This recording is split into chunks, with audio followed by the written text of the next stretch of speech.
ಅಲ್ಲ ಮೇಡಮ್, ರಸ್ತೆ ಬದಿಯಲ್ಲಿ ಟೊಯೋಟಾ ಕಂಪ್ನಿಯವರು ರಸ್ತೆ ಬದಿಯಲ್ಲಿ ಸಿಟಿಯಲ್ಲಿ ಬಂದು ಟೆಂಟ್ ಹಾಕೊಂಡು ಕಾರ್ ತೊಗೊಳ್ರಿ ಅಂತ ತಕ್ಷಣ ನಿಂತ್ಕೊಂಡಿದ್ದಾರೆ. ಅಂಥ ದೊಡ್ಡ MNC ಕಂಪ್ನಿಯವರು. ರೈತನಾಗಿ ನಾನು ಒಳ್ಳೆಯ ಹಾಲನ್ನು ನಾನು ರೆಡಿ ಮಾಡಿ ಮಾರ್ಲಿಕ್ಕೆ ನನಗೇಕೆ ಸಂಕೋಚ ಮೇಡಮ್? ಒಂದು ಸಣ್ಣ ಮಷೀನ್, ಇದೊಂದು 50 ರೂಪಾಯಿ ಬೀಳುತ್ತೆ ಇದೊಂದು ಮಷೀನು. ಎಷ್ಟು ಶುದ್ಧ ಹಾಲು ಬರುತ್ತೆ ನೋಡಿ. ನಮಗೆ ಮಾರುಕಟ್ಟೆಯಲ್ಲಿ ಇಷ್ಟು ಶುದ್ಧವಾದಂಥ ಹಾಲು ಬರಲ್ಲ ಮೇಡಮ್. ನಾವು 1 kg ಕಬ್ಬಿಗೆ 3 ರೂಪಾಯಿ ಸಕ್ಕರೆ ಕಾರ್ಖಾನೆಗಳಿಗೆ ಕೊಡ್ತೀವಿ. ಅದನ್ನೇ ಕ್ರಷ್ ಮಾಡಿದಾಗ 1 kg ಕಬ್ಬಲ್ಲಿ 3 ಕಪ್ ಜ್ಯೂಸ್ ಬರುತ್ತೆ. 5 ರೂಪಾಯಿ ಕಳೆದ್ರೆ 85 ರೂಪಾಯಿ, ಒಂದು ಪರ್ ಟನ್ಗೆ 90,000 ರೂಪಾಯಿ ಬರುತ್ತೆ. 1 kg ಕಬ್ಬಿಗೆ 3 ಕಪ್ಪು ಜ್ಯೂಸ್ ಬರುತ್ತೆ. ಅದ್ರಾಗ ಒಂದು ಚೂರು ಲಿಂಬೆ ಹಣ್ಣು ಅಥವಾ ಶುಂಠಿ ಹಾಕಿ ಕೊಟ್ಬಿಟ್ರೆ ಅದ್ರ ಫೀಲೇ ಬೇರೆ ಇರುತ್ತೆ. ನಮ್ಗೆ ಏನು ಫ್ಲೇವರ್ ಬೇಕು ಅದನ್ನ ಆ್ಯಡ್ ಮಾಡ್ಬೋದು. ಈಗ ಇದು ಶುಂಠಿ ಹಾಕಿಬಿಟ್ಟಿವಿ. ಇನ್ನು ಲೆಮನ್ ಬೇಕಾದರೆ ನಾವು ಮೇಲ್ಗಡೆ ಒಂದು ಸ್ವಲ್ಪ ಲಿಂಬೆ ಹಣ್ಣು ಹಾಕಿಬಿಟ್ರೆ ನಮ್ಗೆ ಲಿಂಬು ಮತ್ತು ಶುಂಠಿದು ಫ್ಲೇವರ್ ಬಂದ್ಬಿಡುತ್ತೆ. 15 ಲಕ್ಷ ರೂಪಾಯಿಯನ್ನು ಕಬ್ಬಿನ ಜ್ಯೂಸ್ ಮಾರಿ 1 ಎಕರೆ ಕಬ್ಬಿನಲ್ಲಿ ತೆಗಿಬೋದು. ಈಗ ನಾವು ಹಾಲನ್ನು ಸೋಸ್ತಾ ಇದ್ವಿ. ಇದು ಎಷ್ಟು ಚೆನ್ನಾಗಿ ಹಳದಿ ಬಂದಿದೆ ನೋಡಿ. ಇಂಥ ಹಾಲನ್ನು ಗ್ರಾಹಕರಿಗೆ ನಾವು ಕೊಟ್ಟರೆ ಯಾಕೆ ಕುಡಿಯಲ್ಲ ಮೇಡಮ್ ಅವರು? ಇದನ್ನು 30 ರೂಪಾಯಿ ಕೊಟ್ಟರೆ 1 ಟನ್ ಕಬ್ಬಿನಿಂದ 90,000 ರೂಪಾಯಿ ಆಗುತ್ತೆ ತಾನೆ ನೋಡಿ. ಕಬ್ಬು ಬೆಳೆಗಾರರೇ ಎಚ್ಚರ ಎಚ್ಚರ ಎಚ್ಚರ. ಟನ್ ಕಬ್ಬು ಅಂದರೆ ಸಕ್ಕರೆ ಕಾರ್ಖಾನೆಗಳು ಎಷ್ಟಕ್ಕೆ ಖರೀದಿ ರೈತರಿಗೆ ಕೊಡ್ತಾವಂದ್ರೆ 3,000 ರೂಪಾಯಿ ಕೊಡ್ತಾರೆ. ಎಷ್ಟೇ? 3,000 1 ಟನ್ನಿಗೆ? 1 ಟನ್ನಿಗೆ 3,000 ರೂಪಾಯಿ ಕೊಡ್ತಾರೆ. ಹಂಗಾರೆ ಅಷ್ಟು ಲಾಸಲ್ಲಿ ರೈತರು ಕೊಡ್ತಾರಾ ಸರ್? 3,000 ರೂಪಾಯಿ ಏನು ಕೊಡ್ತಾ ಇದ್ದಾರಲ್ಲ ಮೇಡಮ್ ಇವರು. 1 ಟನ್ ಕಬ್ಬಿಗೆ 3,000 ರೂಪಾಯಿ ಕಾರ್ಖಾನೆಗಳು ಕೊಡ್ತವೆ. 1 ಟನ್ ಕಬ್ಬಿನಿಂದ 30,000 ರೂಪಾಯಿನ ಹೆಂಗೆ ಗಳಿಕೆ ಮಾಡ್ಬೋದು? 1 ಟನ್ ಕಬ್ಬಿನಿಂದ ಹೇಗೆ? 1 ಟನ್ ಕಬ್ಬಿನಿಂದ 60,000 ರೂಪಾಯಿನ ಹೇಗೆ ಮಾಡ್ಬೋದು? 1 ಟನ್ ಕಬ್ಬಿನಿಂದ 90,000 ರೂಪಾಯಿನ ಹೇಗೆ ಗಳಿಕೆ ಮಾಡ್ಬೋದು? ಡಬಲ್ ತ್ರಿಬಲ್ ಎಲ್ಲ ಆಯ್ತಲ್ಲ. ಟ್ರಿಬಲ್ ಎಲ್ಲ ಅಂದರೆ 3,000 ರೂಪಾಯಿಯಲ್ಲಿ 90,000 ರೂಪಾಯಿಯಲ್ಲಿ. ಹೌದು, ಈಜಿ ಇದೆ. ಬಟ್ ಅದು ಜನರಿಗೆ ನಾವು ತೋರಿಸುವಂಥ ವಿಧಾನ ಇವತ್ತಿಗೆ ನಮ್ಮಲ್ಲಿ ಬೆಳಿಲೇ ಇಲ್ಲ. ಅದನ್ನು ಇವಾಗ ನಿಮಗೆ ಈ ಜ್ಯೂಸ್ ತೆಗೆದ್ರ ಮುಖಾಂತರ ತೋರಿಸ್ಕೊಡ್ತೀನಿ. ಈ ರೈತರು ತಂದರೆ ನಾವು ಬೆಲ್ಲ ಅಷ್ಟ ಮಾಡಬಾರ್ದು. ಕಬ್ಬಿನ ಜ್ಯೂಸ್ನಿಂದ ನಾವು ಹೆಂಗೆ ಲಾಭ ಮಾಡ್ಬೋದು ಅನ್ನೋಕೆ ಒಂದು ಎಕ್ಸಾಂಪಲ್ ಹೇಳ್ತೀನಿ. ನಾವು 1 kg ಕಬ್ಬಿಗೆ 3 ರೂಪಾಯಿ ಸಕ್ಕರೆ ಕಾರ್ಖಾನೆಗಳಿಗೆ ಕೊಡ್ತೀವಿ.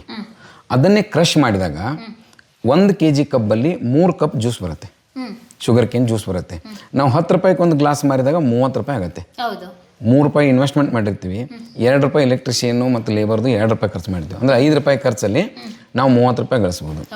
ಅದೇ ಇನ್ನೊಂದು ಸ್ವಲ್ಪ ನಾವು ಕ್ಲಾಸಾಗಿ ನಮ್ಮ ಹಾಲು ಮಾರುವಂಥ ಒಂದು ಅಂಗಡಿಯನ್ನು ಕ್ಲಾಸಾಗಿ ಮಾಡಿದರೆ 20 ರೂಪಾಯಿ ಸಿಗುತ್ತೆ. ಅದೇ ಬೆಂಗಳೂರಲ್ಲಿ 30 ರೂಪಾಯಿ ಗ್ಲಾಸ್ ಕುಡಿತಾರೆ. ಹೌದು, 20-30 ಇರೋದು. ಅದಕ್ಕೆ ನಾವು ಯಾವುದೇ ಐಸ್ ಹಾಕ್ಲಾರ್ದೆ ಕಬ್ಬನ್ನು ಫ್ರಿಜ್ಜಲ್ಲಿ ಚೀಲ್ಡ್ ಮಾಡಿ ಅವರಿಗೆ ಕೊಟ್ಟರೆ 30 ರೂಪಾಯಿ ಗ್ಲಾಸ್ ಕೊಡ್ತಾರೆ. 30 ರೂಪಾಯಿ ಗ್ಲಾಸ್ ಅಂದರೆ 1 kg ಕಬ್ಬಲ್ಲಿ 30 ರೂಪಾಯಿದು 3 ಗ್ಲಾಸ್ ಬಂತು, 90 ರೂಪಾಯಿ ಆಯಿತು 1 kg ಕಬ್ಬಿಗೆ. ನಾವು ಇನ್ವೆಸ್ಟ್ಮೆಂಟ್ ಮಾಡಿದೆಷ್ಟು? ಒಂದು 5 ರೂಪಾಯಿ 1 kg ಕಬ್ಬಲ್ಲಿ. ಬಂದದೆಷ್ಟು? 90 ರೂಪಾಯಿ. 5 ರೂಪಾಯಿ ಕಳೆದ್ರೆ 85 ರೂಪಾಯಿ. ಒಂದು ಪರ್ ಟನ್ಗೆ 90,000 ರೂಪಾಯಿ ಬರುತ್ತೆ. ನಾವು ರೈತರ ಮಕ್ಕಳು ಇದನ್ನೇ ತಿಳ್ಕೊಂಬಿಟ್ರೆ ಅದಕ್ಕೆ ಈಗ ನೋಡಿ ಮೇಡಮ್, ಇದು ಒಳ್ಳೆಯ ಹಾಲನ್ನು ನಾವು ಹೆಂಗೆ ಕೊಡ್ಬೋದು ಅನ್ನೋ ನೋಡ್ತೀನಿ. ಒಂದು ಸಣ್ಣ ಮಷೀನ್, ಇದೊಂದು 50 ರೂಪಾಯಿ ಬೀಳುತ್ತೆ ಇದೊಂದು ಮಷೀನು. ಎಷ್ಟು ಶುದ್ಧ ಹಾಲು ಬರುತ್ತೆ ನೋಡಿ. ನಮಗೆ ಮಾರುಕಟ್ಟೆಯಲ್ಲಿ ಇಷ್ಟು ಶುದ್ಧವಾದಂಥ ಹಾಲು ಬರಲ್ಲ ಮೇಡಮ್. ಮತ್ತೆ ಇನ್ನೊಂದಂತ ಹೇಳಿದ್ರೆ ಈ ಥರದ್ದೆಲ್ಲ ತೆಗ್ದು ಇರಲ್ಲ ಮಾರ್ಕೆಟಲ್ಲಿ, ಡೈರೆಕ್ಟ್ ಯಾಕೆ ಕೊಡಬಾರ್ದು ಅಂದರೆ ಮೇಡಮ್, ಈ ಕಬ್ಬಿನ ಮೇಲ್ಮೈಯಲ್ಲಿ ಫಂಗಸ್ ಇರುತ್ತೆ. ರೈತರು ಪೆಸ್ಟಿಸೈಡು, ಇನ್ಸೆಕ್ಟಿಸೈಡು ಅನೇಕ ಕೆಮಿಕಲ್ಗಳನ್ನು ಆ್ಯಡ್ ಮಾಡಿರ್ತಾರೆ. ಅದೆಲ್ಲನೂ ಇದ್ರ ಮೇಲೆ ಫಂಗಸ್ ಇರುತ್ತೆ. ಕೊಡಿ ಮೇಡಮ್, ಕೊಡಿ, ಖಂಡಿತ. ಇದನ್ನೆಲ್ಲ ಕ್ಲೀನ್ ಮಾಡಿ ಕೊಡಬೇಕು. ಕ್ಲೀನಾಗಿ. ಅಂದರೆ ನೀವು ಇದು ಜ್ಯೂಸ್ ತೆಗೆಯೋದಕ್ಕೆ ಇಟ್ಕೊಂಡಿರೋದಾ? ಈ ಜ್ಯೂಸ್ ತೆಗೆಯೋದಕ್ಕೆ ಇಟ್ಕೊಂಡಿರೋದು ಅಂದರೆ ನಿಮ್ಮ ಮನೆಗ? ಇಲ್ಲ ಮೇಡಮ್, ಯಾರಾದರೂ ಬಂದವ್ರಿಗೆ. ಆಮೇಲೆ ನಾವು ಮಾರುಕಟ್ಟೆಗೆ ನಾವು ಜ್ಯೂಸ್ ಮಾರುಕಟ್ಟೆಯಲ್ಲಿ ಮಾರ್ತೀವಿ. ಹೌದಾ? ಹೌದು. Okay okay. ಕಬ್ಬಿನ ಜ್ಯೂಸ್ ಇಟ್ಕೊಂಡಿದ್ದೀರಾ? ಕಬ್ಬಿನ ಜ್ಯೂಸನ್ನು ಇಟ್ಕೊಂಡಿದ್ದೀವಿ. ಈಗ ಏನಾಗುತ್ತೆ ಮೇಡಮ್, ತುಂಬ ಶುದ್ಧವಾದಂಥ ಹಾಲು ಬಂತು ನಮಗೆ. ಸರ್, ಇದೇನು ಹೇಳ್ತೀರಾ ಇದಕ್ಕೆ? 2 ಕಬ್ಬಿನ ಜಲ್ಲೆ. 1 kg ಕಬ್ಬಿಗೆ 3 ಕಪ್ಪು ಜ್ಯೂಸ್ ಬರುತ್ತೆ. ಓಕೆ. ಅದ್ರಾಗ ಒಂದು ಚೂರು ಲಿಂಬೆ ಹಣ್ಣು ಅಥವಾ ಶುಂಠಿ ಹಾಕಿ ಕೊಟ್ಬಿಟ್ರೆ ಅದ್ರ ಫೀಲೇ ಬೇರೆ ಇರುತ್ತೆ. ಓಕೆ.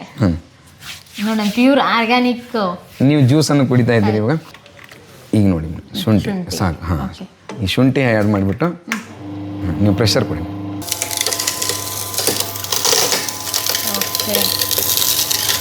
ನಮ್ಗೆ ಏನು ಫ್ಲೇವರ್ ಬೇಕು ಅದನ್ನ ಆ್ಯಡ್ ಮಾಡ್ಬೋದು. ಈಗ ಇದು ಶುಂಠಿ ಹಾಕಿಬಿಟ್ಟಿವಿ. ಇನ್ನು ಲೆಮನ್ ಬೇಕಾದರೆ ನಾವು ಮೇಲ್ಗಡೆ ಒಂದು ಸ್ವಲ್ಪ ಲಿಂಬೆ ಹಣ್ಣು ಹಾಕಿಬಿಟ್ರೆ ನಮ್ಗೆ ಲಿಂಬು ಮತ್ತು ಶುಂಠಿದು ಫ್ಲೇವರ್ ಬಂದ್ಬಿಡೋದು.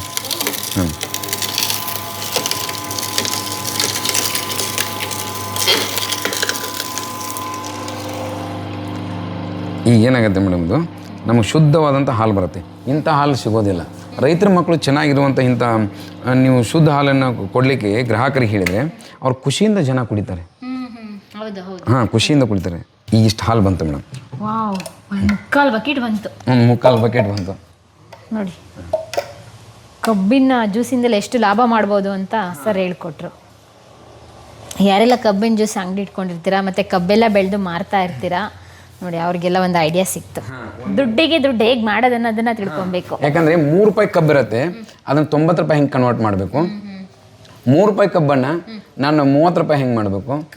ರೈತನೇ ತಾನು ಬೆಳೆದಂಥ ಕಬ್ಬನಲ್ಲಿ ಎಷ್ಟು, ಈಗ ನೋಡಿ ಮೇಡಮ್ ಸರಾಸರಿ ₹3ದಲ್ಲಿ ನಾವು ₹30 ಎಷ್ಟೇ ಹಿಡ್ಕೊಳ್ಳೋಣ, ₹10 ಗ್ಲಾಸ್ ಮಾರೋಣ ಅಂತ ಹಿಡ್ಕೊಳ್ಳೋಣ. ಈಗ ನೋಡಿ ಮೇಡಮ್, ಇದಕ್ಕೆ ನಮ್ಗೆ ಲೆಮನ್ ಬೇಕಾ ಮೇಡಮ್? ಏನು, ನಾವು ಲೆಮನನ್ನು ಇದರಲ್ಲಿ ಆ್ಯಡ್ ಮಾಡ್ಕೋತೀವಿ ಬೇಕಾದಷ್ಟು. ಹೀಗೆ ನಾವು ಭಾಳಷ್ಟು ಸರಿ ನೋಡ್ತಾ ಇರ್ತೀವಿ. 1 ಎಕರೆ ಕಬ್ಬು ಎಷ್ಟು ಸುಮಾರು ಒಂದು 50 ಟನ್ ಬೆಳೀತಾರೆ ರೈತ.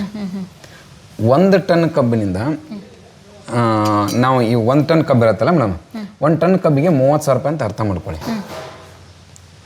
15 ಲಕ್ಷ ರೂಪಾಯಿಯನ್ನು ಕಬ್ಬಿನ ಜ್ಯೂಸ್ ಮಾರಿ 1 ಎಕರೆ ಕಬ್ಬಿನಲ್ಲಿ ತೆಗಿಬೋದು. ನಾವು ಕಾರ್ಖಾನೆಗೆ ಕಳಿಸಿದರೆ ₹3,000 ಟನ್ ಅಂದರೆ 1.5 ಲಕ್ಷ ಆಗುತ್ತೆ. ಅದನ್ನೇ ರೈತನೇ ಮನಸ್ಸು ಮಾಡಿ ಈ ಅನೇಕ ಪಾನೀಯಗಳನ್ನು ಇದನ್ನು ಮಾಡೋಕ್ಕಿಂತ ನಾವೇ ಅದನ್ನು ಇದನ್ನು ಮಾಡ್ತೀವಿ, ಜ್ಯೂಸ್ ಮಾಡಿ ಮಾರ್ತೀವಿ ಅಂತ ತಕ್ಷಣ ರಸ್ತೆ ಬದಿಯಲ್ಲಿ ನಾವೊಂದು ಶಾಪ್ ಹಾಕ್ಕೊಂಡು ಯಾರು ಅಂತ ನಾವೇ ಹಣ ಯಾರಿಗೆ ಬೇಕಾಗಿದೆ ಅವ್ರು ನಿಲ್ತ್ಕೋಬೇಕು ಮೇಡಮ್. ಅಲ್ಲ ಮೇಡಮ್, ರಸ್ತೆ ಬದಿಯಲ್ಲಿ ಟೊಯೋಟಾ ಕಂಪ್ನಿಯವರು ರಸ್ತೆ ಬದಿಯಲ್ಲಿ ಸಿಟಿಯಲ್ಲಿ ಬಂದು ಟೆಂಟ್ ಹಾಕೊಂಡು ಕಾರ್ ತಗೊಳ್ರಿ ಅಂತ ತಕ್ಷಣ ನಿಂತ್ಕೊಂಡಿದ್ದಾರೆ. ಅಂಥ ದೊಡ್ಡ MNC ಕಂಪ್ನಿಯವರು ರೈತನಾಗಿ ನಾನು ಒಳ್ಳೆ ಆಹಾರನ ಹಾಲನ್ನು ನಾನು ರೆಡಿ ಮಾಡಿ ಮಾರ್ಲಿಕ್ಕೆ ನನಗೆ ಸಂಕೋಚ ಮೇಡಮ್. Correct correct. ಅಂದ್ರೆ ಕೆಲವೊಬ್ರು ಮೆಂಟಾಲಿಟಿ ಹಿಂಗಾಗಿನೇ ಅವರು ಫ್ಯಾಕ್ಟರಿ ಕೊಡ್ತಾರೆ. ಹಾಂ, ಫ್ಯಾಕ್ಟ್ರಿ. ಇಲ್ಲಿ ನೋಡಿ ಮೇಡಮ್, ಈಗ ನಾವು ಹಾಲನ್ನು ಸೋಸ್ತಾ ಇದ್ವಿ. ಇದು ಎಷ್ಟು ಚೆನ್ನಾಗಿ ಹಳದಿ ಬಂದಿದೆ ನೋಡಿ. ಇಂಥ ಹಾಲನ್ನು ಗ್ರಾಹಕರಿಗೆ ನಾವು ಕೊಟ್ಟರೆ ಯಾಕೆ ಕುಡಿಯಲ್ಲ ಮೇಡಮ್? ಅವರು ಕುಡಿತಾರೆ ಸರ್, ಖಂಡಿತ ಕುಡಿತಾರೆ. ಅದಕ್ಕಾಗಿ ನಾವು ಇಂಥ ಒಳ್ಳೆ ಹಾಲನ್ನು ಜನರಿಗೆ ಗ್ರಾಹಕರಿಗೆ ಕೊಡಬೇಕು ಅನ್ನುವಂಥ ನಮ್ಮಲ್ಲಿ ಭಾವನೆ ಇರಬೇಕು ಮೇಡಮ್. ಈಗ ನಿಮಗೆ ಬೇಕಾದಂಥ ಎಷ್ಟು ಬೇಕೋ ಅಷ್ಟು ಲಿಂಬೆಹಣ್ಣು ಹಾಕ್ಕೊಂಡಿರ್ತೀವಿ. ಈಗ ನಾವು ಲಿಂಬೆ, ಶುಂಠಿ ಬಂತು ಮೇಡಮ್, ಈಗ ನಾವು ಲಿಂಬೆ ಹಾಕ್ಕೋಬೋದು ಬೇಕಾದಷ್ಟು. ಈಗ ಹಾಕ್ಕೊಂಡಾಗ ಏನಾಗುತ್ತೆ ಮೇಡಮ್? ಇಲ್ಲ ಕಚ್ಚತ್ತಲ್ಲ. ಈಗ ಏನಾಗುತ್ತೆ ಮೇಡಮ್ ಇದು? ಈಗ ನೋಡಿ, ನಾವು ಹಾಲು ಇಷ್ಟು ಚೆನ್ನಾಗಿ ಬಂತು. ಈ ಹಾಲನ್ನು ಈಗ ನಾವು ಅಷ್ಟು ಇದನ್ನ ಏನಾಗುತ್ತೆ ಗೊತ್ತಾ ಮೇಡಮ್? ಇದು ಒಂದು ಹಾಲನ್ನು ₹10 ಕೊಟ್ಟರೆ ಯಾರು ಖರೀದಿ ಮಾಡಲ್ಲ? ₹10 ಎಲ್ಲಿ ಸರ್ ಮಾಡ್ತಾರೆ? ₹20, ₹30 ಸರ್. ಇದನ್ನ ₹30 ಕೊಟ್ಟರೆ 1 ಟನ್ ಕಬ್ಬಿನಿಂದ ₹90,000 ಆಗುತ್ತೆ ತಾನೆ ನೋಡಿ. ಕಬ್ಬು ಬೆಳೆಗಾರರೇ ಎಚ್ಚರ ಎಚ್ಚರ ಎಚ್ಚರ. ಅದಕ್ಕಾಗಿ ನೀವು ಬೆಳೆದಂಥ ಮೌಲ್ಯವರ್ಧನೆಯನ್ನು ನೀವೇ ಮಾಡಬೇಕು ಬೆಳೆಗೆ. ಕರೆಕ್ಟ್. ಹಾಂ, ಅಷ್ಟು ಮಾತ್ರ ಮಾಡಿದರೆ ಸಾಧ್ಯ ಇದೆ. ತಗೊಳ್ಳಿ ಸರ್, ಕುಡೀರಿ ಸರ್. ಎಸ್, ಖಂಡಿತ ನೀವು ತಗೊಳ್ಳಿ. ತಾಜಾ ತಾಜಾ ಕಬ್ಬಿನ ಜ್ಯೂಸ್ ನೋಡಿ ಸರ್. ಏನು ಕಾಂಬಿನೇಷನ್ ಹೇಳಿದ್ರು? ಶುಂಠಿ ಮತ್ತು ಲಿಂಬು ಇದೆ ಮೇಡಮ್ ಇದರಲ್ಲಿ.